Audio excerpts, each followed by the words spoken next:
The previous government brought in the largest reform agenda for 17 years.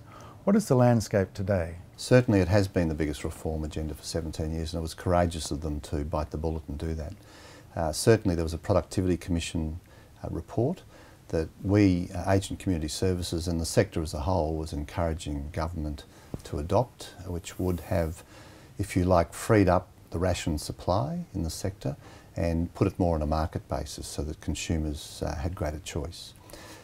The previous government decided not to do that, but what they did do was create a lot more community care options, so people could be cared for in their home more easily, provide some opportunity for consumers to have more say, and substantially remove the differentiation between high and low care and residential care. So they were three major components of the previous government's platform. What challenges do you identify going forward with this new government position? Well, certainly Aged and Community Services, on behalf of providers and consumers in fact, we certainly want a system that's sustainable and is in the best interests of those people we care for.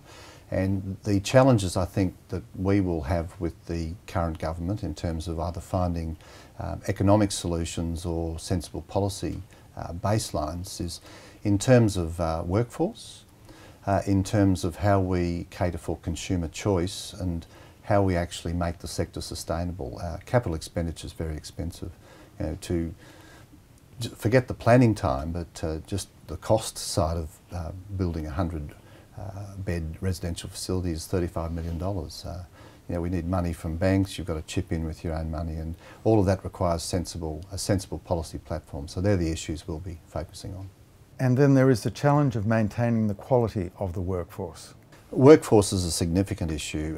It takes up 70% of the current budget for my provider members, and we have a great problem in getting the staff to look after your mums and dads. And we're going to have to look at migration. We're going to have to look at skills retraining in terms of workers in other market segments who we need to attract over into this community and residential aged care sector. It's a very challenging issue, and it's not going to go away, it's just going to get worse.